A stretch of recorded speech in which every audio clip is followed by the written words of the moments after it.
Hi students, this is just a quick lecture to serve as an introduction for brochures, which is what your next writing is going to focus on. This same information can also be found in your handbook. So a brochure is a short publication. It is typically printed and folded into pamphlets or leaflets.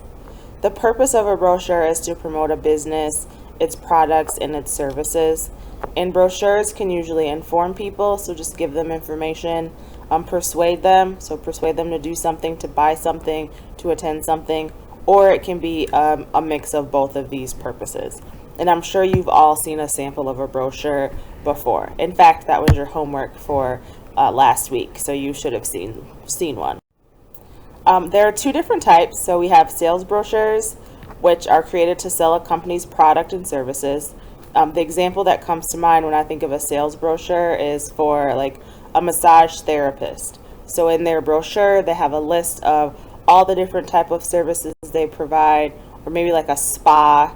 And so this is just to inform people of what they provide, their prices, their hours, things like that. And then you also have informational brochures. Informational brochures are created to inform and educate the reader without attempting to sell a product or a service. So you might think of like a travel brochure, so something that's all about one specific place where you're just giving the reader information. You're not trying to sell anything. The design of a brochure is actually pretty easy with the use of various templates, but there are some things that you want to keep in mind. First, you want to determine your purpose. So are you informing, are you persuading, what exactly do you want your audience to get out of this brochure? Think about the amount of information that you need to present. If it's a lot of information, how can you simplify that so that it can fit on a brochure without overcrowding it? And then develop a style and design that is consistent with the established brand image of your organization. So if you are working with a company and you're doing this for them, you want to make sure the brochure fits with other publications that they may have already given. So that might take a little bit of time and research on your part to work with that company to make sure that the style is consistent with other things they have done. So what to include? You need a cover panel. This is the very first thing that your audience is going to see. This is what you want to get their attention.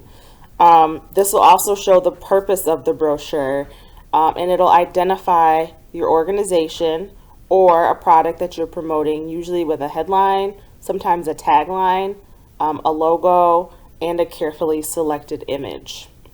And then you have your very back panel.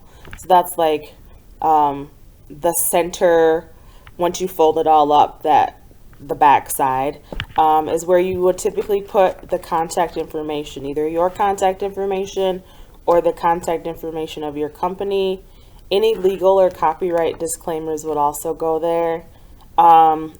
You could also include a works cited there as well. The first inside panel is where you're going to tell the organization's story or their history.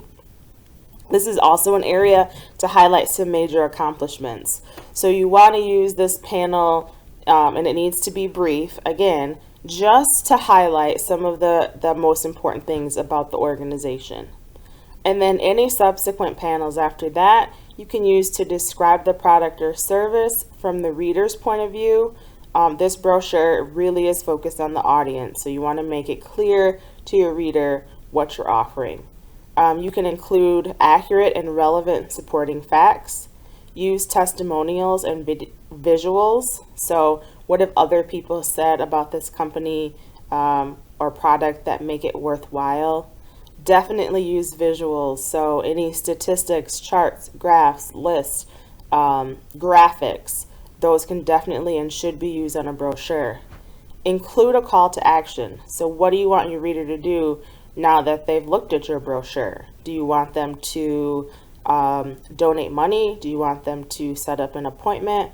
Do you want them to visit a website? Make that call to action very clear. And then if you are using other sources, you need to include a works cited. So giving credit to whatever source you got your information from.